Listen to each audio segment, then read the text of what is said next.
తెలంగాణ ప్రభుత్వం direct selling పరిశ్రమ అభివృద్ధికి మరియు అభివృద్ధికి అనుకూలమైన వాతావరణాన్ని సృష్టించడం ద్వారా చురుకుగా మద్దతు ఇస్తోంది.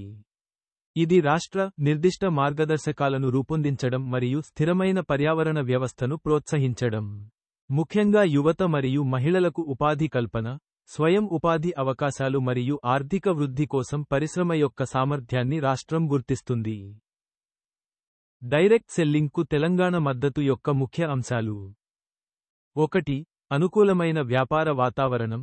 ప్రత్యక్ష విక్రయ వ్యాపారాలు వృద్ధి చెందడానికి సానుకూల వాతావరణాన్ని పెంపొందించడం, అమ్మకాలు మరియు తయారీ సౌకర్యాల స్థాపన రెండింటినీ ప్రోత్సహించడం ప్రభుత్వం లక్ష్యంగా పెట్టుకుంది. 2. వినియోగదారుల రక్షణ. బలమైన వినియోగదారుల రక్షణ యంత్రాంగాన్ని కలుపుకొని కేంద్ర ప్రభుత్వ ఫ్రేమ్వర్క్ ఆధారంగా తెలంగాణ మార్గదర్శకాలను ఆమోదించింది. 3. Regulatory framework. న్యాయమైన పద్ధతులను నిర్ధారించడానికి మరియు మోసాలను నిరోధించడానికి డైరెక్ట్ సెల్లింగ్ సెక్టార్ కోసం నిర్దిష్ట పర్యవేక్షణ మార్గదర్శకాలను రూపొందించడంలో రాష్ట్రం పనిచేస్తోంది. 4. తయారీకి తోడ్పాటు.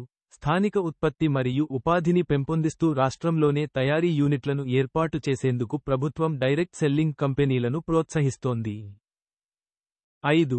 Registration mechanism.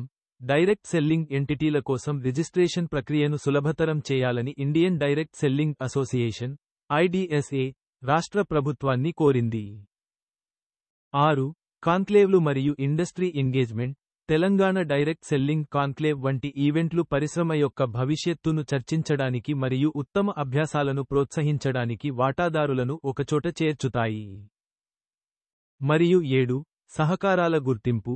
పన్నులకు ప్రత్యక్ష విక్రయ పరిశ్రమ సహకారం మరియు వ్యక్తులను శక్తివంతం చేయడం మరియు ఆదాయాన్ని సృష్టించడం వంటి వాటి సామర్థ్యాన్ని రాష్ట్రం గుర్తిస్తుంది.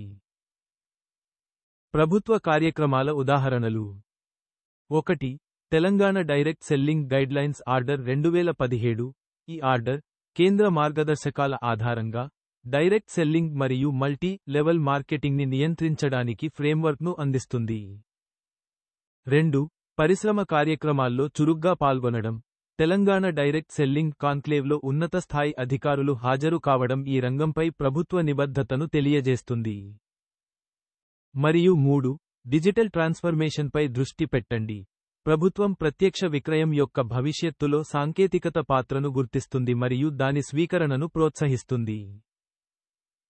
సారాంశంలో, వినియోగదారుల రక్షణ మరియు నియంత్రణ పర్యవేక్షణతో దాని వృద్ధిని సంతులనం చేస్తూ ప్రత్యక్ష విక్రయ పరిశ్రమకు సహాయక మరియు స్థిరమైన పర్యావరణ వ్యవస్థను రూపొందించడానికి తెలంగాణ ప్రభుత్వం ముందస్తుగా కృషి చేస్తోంది.